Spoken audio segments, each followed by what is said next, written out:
Y llegó la hora de hablar de economía en France 24 en español. Para ello me acompaña Daniela Blandón Ramírez, quien es editora de la sección en nuestra cadena informativa. Buenas noches, Daniela. Hola Luis, muy buenas noches. Buenas noches. Vamos a comenzar, Daniela, hablando de Estados Unidos porque el presidente Donald Trump y su administración anunciaron una nueva ronda de aranceles. Claro que sí es la noticia económica del día, por supuesto. La Casa Blanca comunicó que los gravámenes pesan sobre 60 economías, serán de hasta el 12,5% dependiendo del caso y entrarán en vigor a primera hora del viernes. Invoca en este caso la Ley de Comercio de 1974. La administración republicana argumenta que estos socios comerciales no cumplen con las leyes que prohíben la importación de bienes producidos con mano de obra forzada. Varios de estos productos estarán exentos, incluyendo el petróleo y gas, también los fertilizantes, ciertos alimentos y otros que ya están sujetos a aranceles de seguridad nacional, como lo son los automóviles, el acero, el aluminio y el cobre. Otros productos que cumplen con el acuerdo entre México y Canadá también estarán exentos. Daniela, pero con esta medida Donald Trump mantiene viva su política arancelaria. Luis, coincidencia o no, estos impuestos llegan justo cuando expira esta noche la tarifa temporal universal del 10% que había impuesto la Casa Blanca después de que en febrero la Corte Suprema anulara los aranceles impuestos en el primer año de mandato. Jorge Romero, economista, profesor universitario y también analista de datos, nos explicó más temprano. Una ley que les da poder de emergencia al presidente y la Corte Suprema dijo que esa ley o ese poder no se podía usar en esta manera. Así que lo que el presidente y la administración han estado haciendo es que han estado haciendo aranceles como estos que proponen y han estado usando diferentes secciones de leyes que se han pasado en el pasado.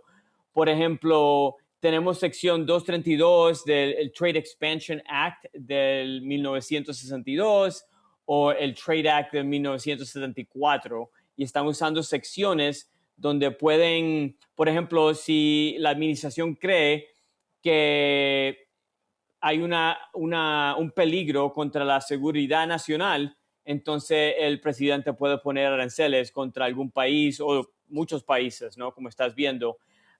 Yo diría que esto tiene probablemente que ver con lo que proponió Lindsey Graham, que ahora mismo en este momento se está negociando en el Senado, pero obviamente tendría que pasar el Senado, pasar la casa en el Congreso y después ser firmado por el presidente.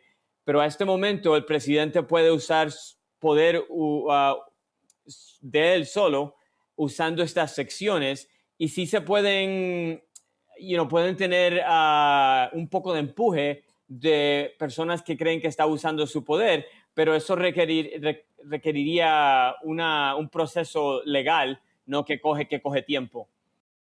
Daniela, hablemos de petróleo porque los precios de esta materia prima llegaron a niveles que no se veían desde mayo. ¿Cuáles son los motivos? Claro, entonces ponemos el foco sobre el precio del barril de Brent, que es el de referencia para Europa y que volvió a superar los $100, como no lo hacía desde hace 2 meses. Esto provocó caídas generalizadas en las bolsas del mundo, con los principales índices europeos cayendo más del 1%, el Nasdaq de Wall Street perdiendo más del 2%. Según los analistas, parte del nerviosismo se debe evidentemente a la continuación de las operaciones militares de Estados Unidos en Irán, que mantienen el estrecho de Hormuz prácticamente cerrado. Estas hostilidades se suman también a los ataques hutíes contra embarcaciones provenientes de Arabia Saudita en cercanías del estrecho de Bab el-Mandeb. Daniela, pero recuérdanos la importancia de estos cruces marítimos. Son muy importantes, Luis. Estos 2 pasos marítimos son claves para el flujo de petróleo de esta región, porque mire, por Bab el-Mandeb, que conecta el este de África con las costas de Yemen, actualmente se mueve alrededor del 7% del petróleo del mundo. Es una salida, por ejemplo, para el 70% hoy del petróleo de Arabia Saudita. Una presión que dificulta todavía más la exportación del crudo desde Medio Oriente hacia Europa y África, todo esto que se está viviendo sobre el Mar Rojo con los hutíes. Y por el estrecho de Hormuz ya es bien conocido que antes de que estallara el conflicto pasaba el 20% del crudo y del gas natural licuado que consume el mundo. Daniela, vamos a regresar a Estados Unidos porque el presidente Donald Trump le puso la mira a los centros de datos relacionados con la inteligencia artificial. Bueno, él precisamente lideró este jueves una reunión con gobernadores y representantes de las principales compañías productoras de electricidad. Estos centros de datos requieren enormes cantidades de energía y una de las preocupaciones que se ha suscitado es que los costos se trasladen directamente a los usuarios de la electricidad. Y vamos a poner un ejemplo. La firma Bloom Energy, citada por medios especializados, dice que para 2028 se va a duplicar el consumo energético de este tipo de infraestructura, de los centros de datos. Por eso el llamado de la Casa Blanca.